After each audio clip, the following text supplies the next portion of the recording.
Para aquellos que quieren mejorar su vida devocional, para los que necesitan ayuda espiritual, para todos los que desean un contacto diario con Dios, presentamos Radio Amanecer en Estudio, un alimento espiritual para tu alma. Con nosotros, el conductor de esta entrega, Pastor Juan Francisco Scroggins.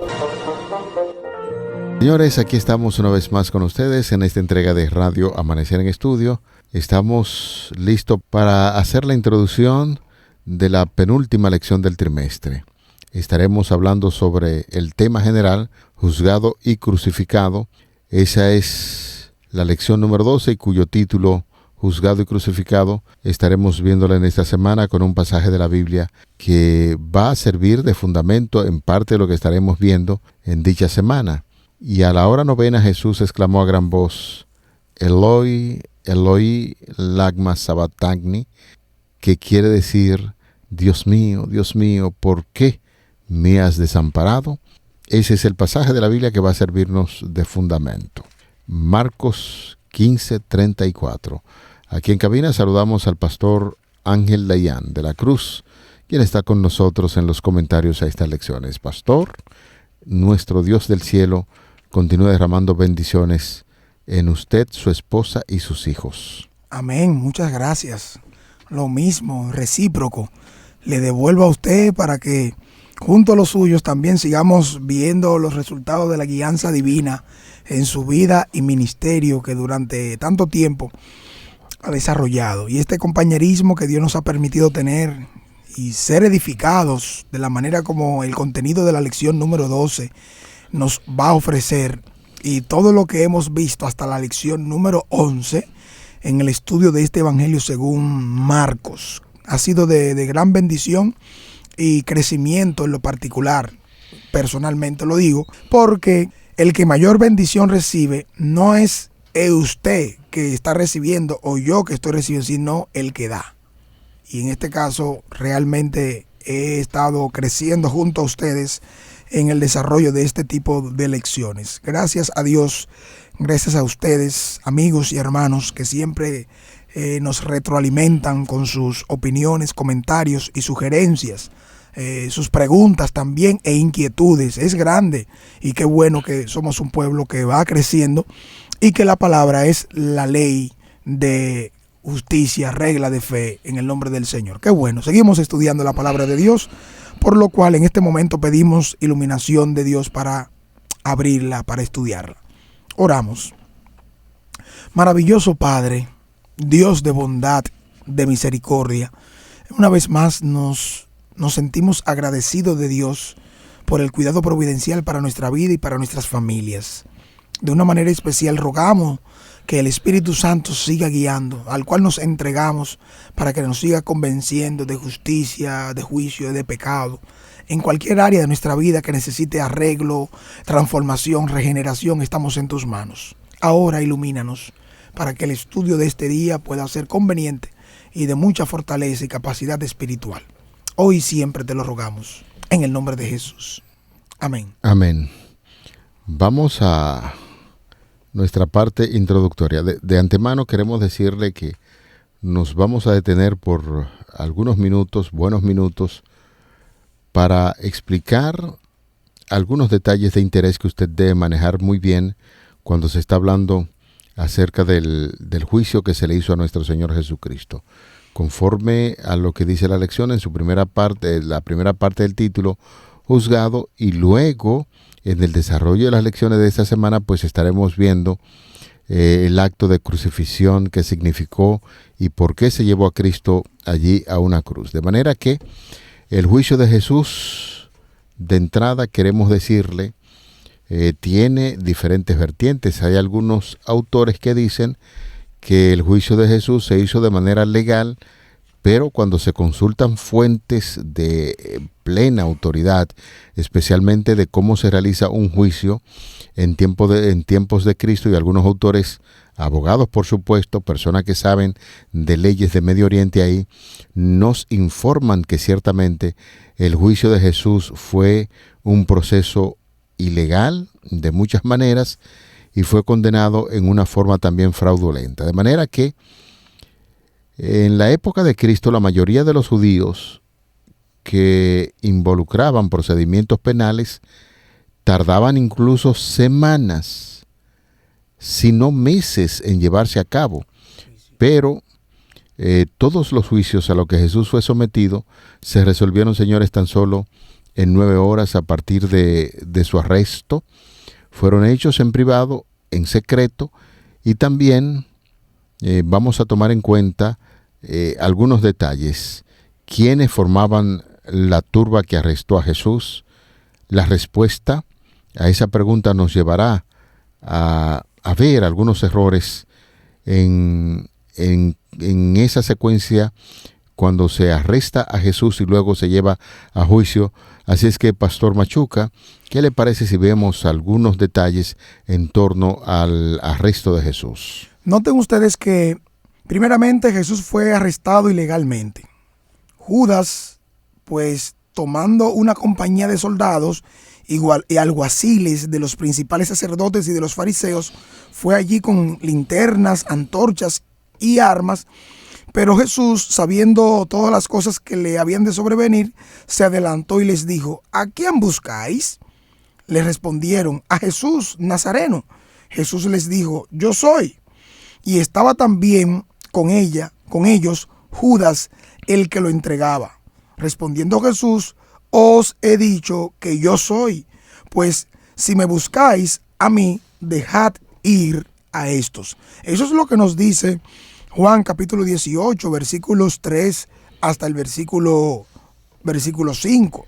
Y también podemos agregar el versículo 8. Noten ustedes que además Lucas en el capítulo 22, versículo 52 nos dice: y Jesús dijo a los principales sacerdotes, a los jefes de la guardia del templo y a los ancianos que habían venido contra él: como contra un ladrón habéis salido con espadas y palos. Así es que, pastor, también, conforme ya esta parte que usted nos ha venido informando, es importante tener en cuenta que entre las personas que estuvieron involucrados allí en el arresto de Cristo estaban los sacerdotes y los ancianos.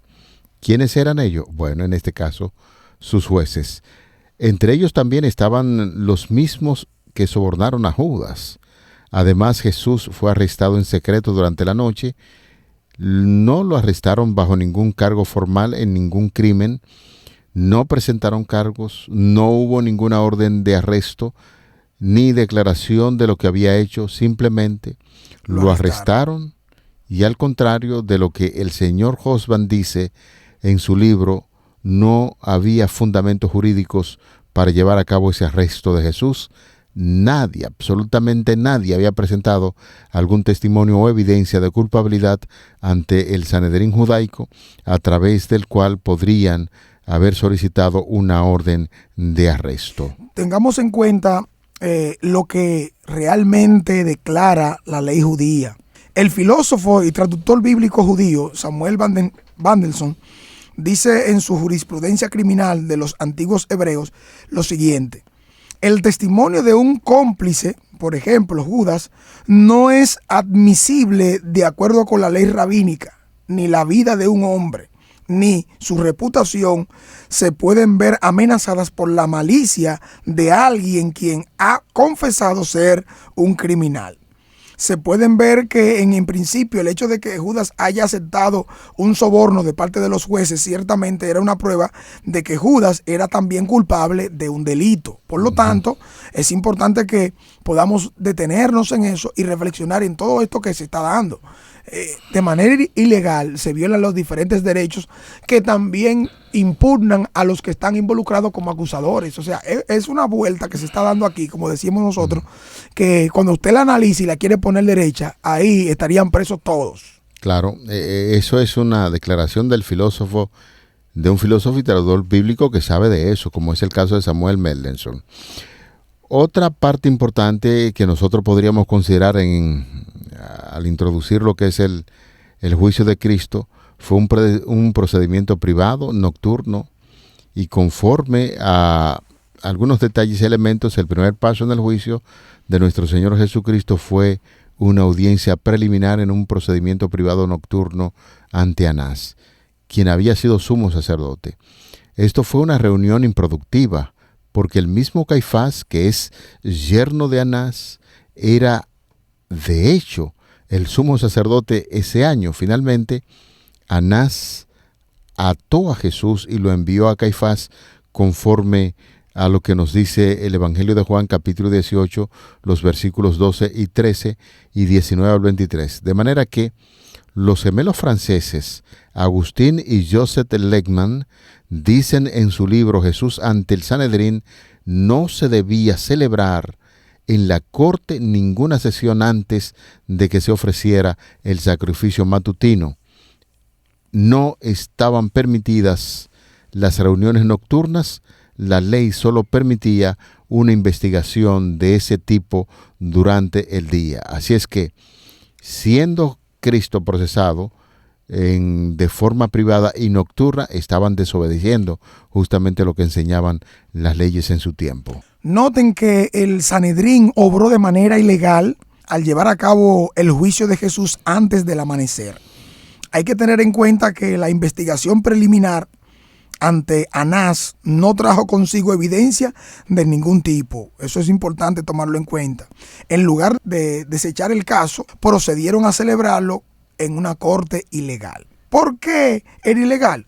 Mendelssohn nos dice que los casos criminales pueden ser resueltos por los diferentes tribunales solo durante el día por el pequeño Sanedrín, desde el cierre del servicio de la mañana hasta el mediodía, y por el gran Sanedrín hasta la noche. Eso lo presenta él de una manera clara en la jurisprudencia criminal de los antiguos hebreos en su página 112. Además, podemos ver que el juicio de Jesús comenzó por la noche, cerca al amanecer, sin ningún testigo que lo pudiera defender. Exacto. Otro punto importante que nosotros pudiéramos ver para decir que ese juicio de Jesús allí cuando es juzgado es incorrecto, ilegal, tiene que ver con el Sanedrín mismo cuando se reunió de manera ilegal para juzgar una ofensa capital un día antes de un sábado anual, una fiesta santa, señores.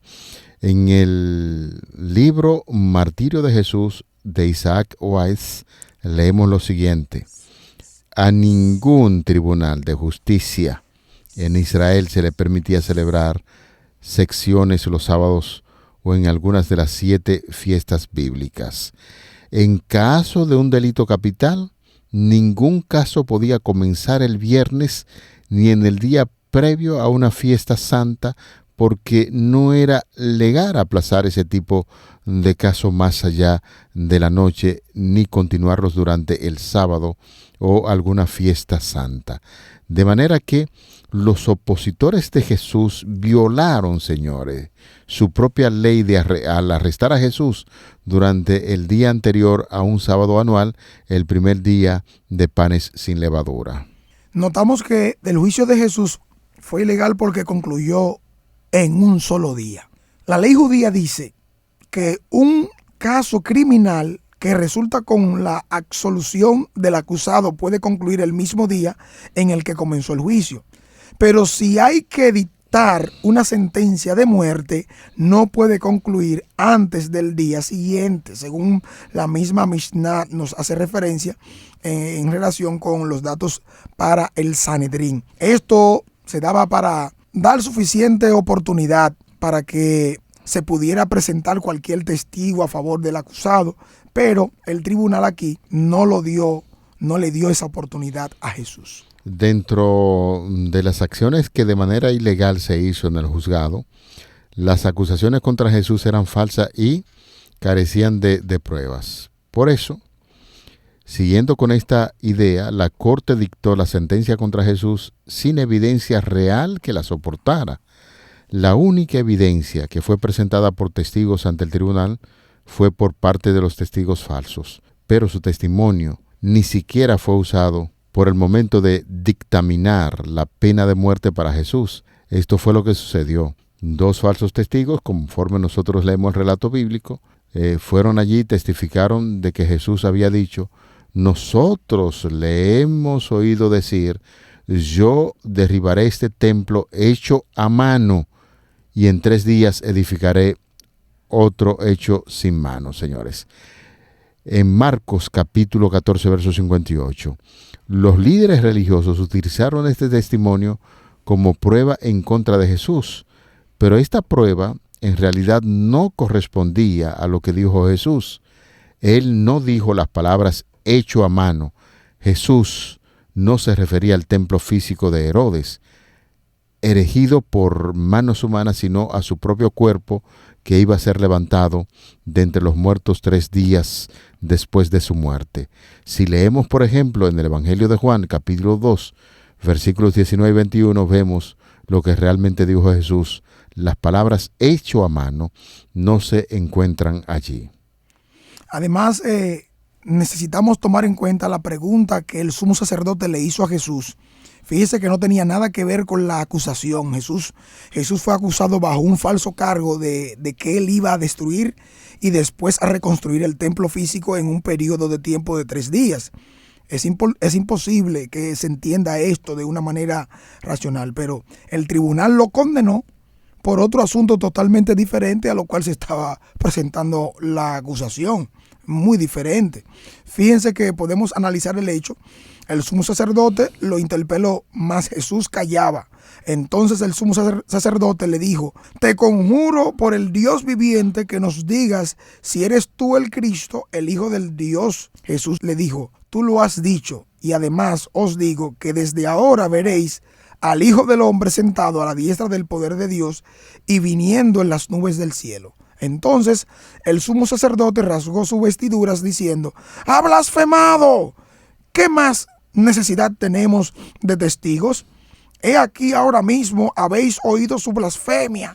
¿Qué os parece? Y ahí vemos cómo respondieron ellos y dijeron: es reo de muerte. Eso lo registra claramente Mateo 26, versículos 63 al 66. Ahí vemos entonces cómo realmente Jesús fue acusado de un cargo, se le juzgó por otro y fue condenado inmediatamente por su propio testimonio.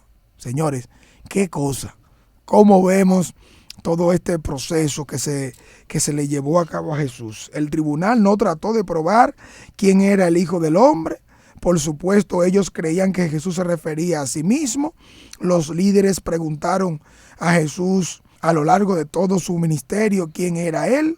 Meses antes le preguntaron y lo rodearon los judíos y le dijeron: ¿hasta cuándo nos turbarás el alma? Si eres el Cristo, dínoslo abiertamente. Y Jesús le respondió: os lo he dicho y no creéis. Según Exacto. Lo que registra Juan. Sí, esto debería ponernos a pensar. Tan pronto Jesús declaró de manera indirecta durante el juicio, ellos, señores, no dudaron en atribuirle el significado del Hijo del Hombre. ¿Verdad? Jesús fue condenado por este testimonio.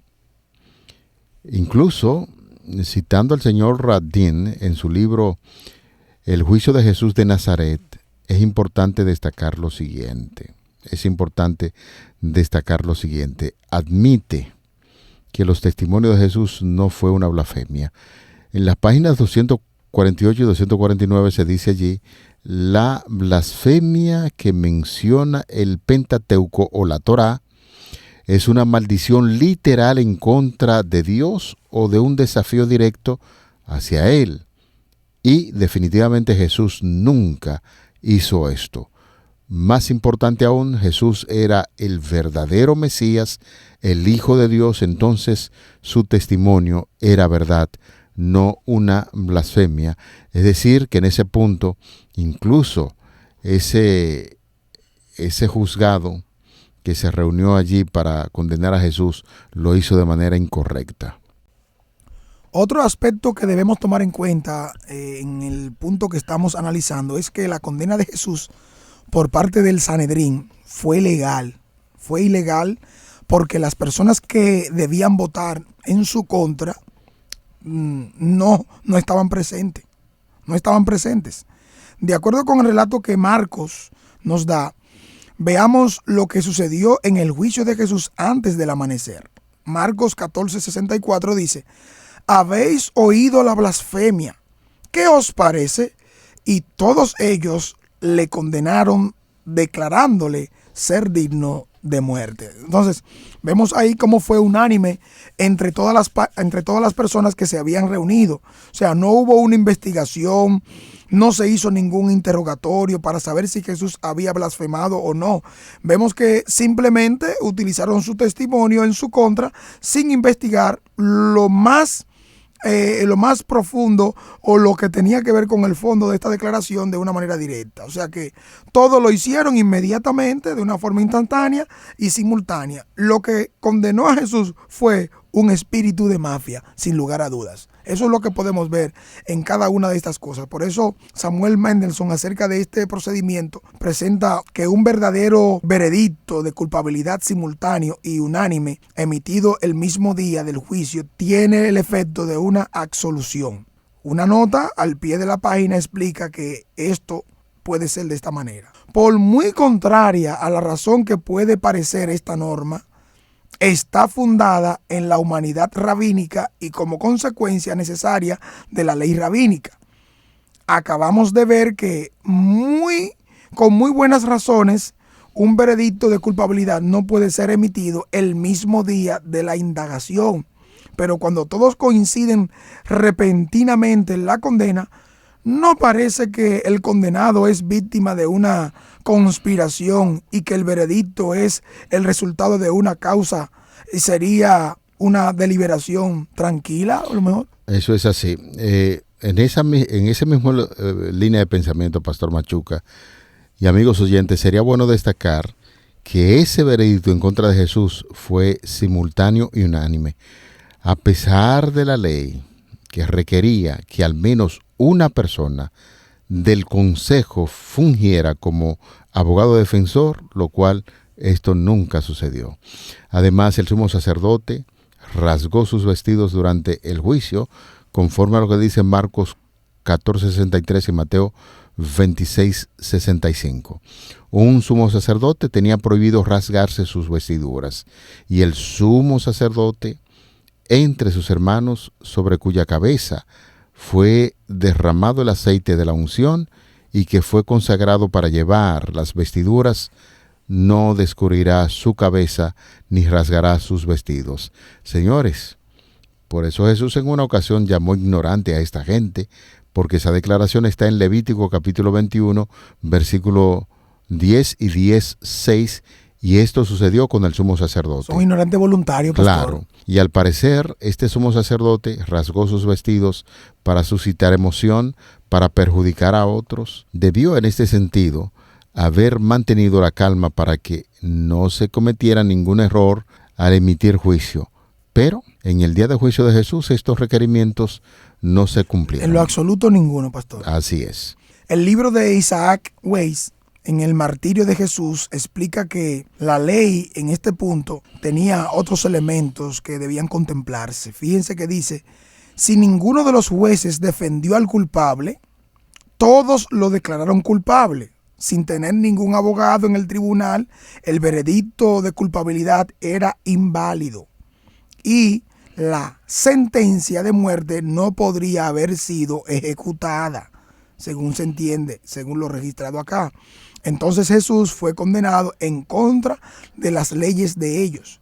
Es interesante ver y analizar que miembros del Sanedrín estuvieron ausentes durante el juicio. Qué interesante eso, señor. ¿No le llama la atención que estuvieron ausentes en un proceso tan delicado, en algo tan importante? Después que Cristo fue crucificado, leemos: había un varón llamado José de Arimatea, ciudad de Judea, el cual era miembro del concilio, varón bueno y justo, que también esperaba el reino de Dios y no había consentido en el acuerdo ni en los hechos de ellos, según registra Lucas 23, versículos 50 al 51. Fíjese que ya el consenso para condenar a Jesús fue unánime. José no participó de esta reunión ilegal y tampoco había un registro de que compruebe que Nicodemo estuvo de acuerdo con la decisión que se tomó. Esto lo podemos reconocer porque él dijo: este vino a Jesús de noche y le dijo: Rabí, sabemos que has venido de Dios como maestro, porque nadie puede hacer estas señales que tú haces si no está Dios con él. En definitiva, parece claro que los opositores de Jesús querían asegurarse de que estos dos hombres no estuvieran presentes para defenderlo, porque ya veían que en reiteradas ocasiones quienes podían defender y salían al frente bajo cualquier tipo de cosa que se podía decir eran José y también Nicodemo. Bueno, señora, nosotros podríamos citar 3 o 4 casos más donde se procedió de manera incorrecta allí en el juzgado donde Jesús sería sentenciado. Por último, vamos a citar uno más. La sentencia en contra de Jesús se dictó en un lugar que estaba prohibido por la ley. Jesús fue llevado a la casa de Caifás, el sumo sacerdote. El juicio de Jesús ni siquiera se llevó a cabo en un tribunal, para que podamos estar claros en eso. Y prendiéndole le llevaron y le condujeron a la casa del sumo sacerdote. Pedro le seguía de lejos, según Lucas capítulo 22, versículo 54. Y de acuerdo con la ley judía, una sentencia a muerte solo se puede dictar en el Sanedrín, que ha sostenido las secciones en el lugar indicado, pero no era legal abrir el edificio del tribunal sino hasta después del amanecer. De manera que, además, según leemos nosotros en Jesús ante el Sanedrín, el tribunal dice: después de abandonar el salón Gazit, o sea, el tribunal, no se puede dictar una sentencia de muerte en contra de nadie. Una sentencia de muerte solo se puede aprobar en un tribunal legal, no en una casa, como ocurrió en el caso de Jesús.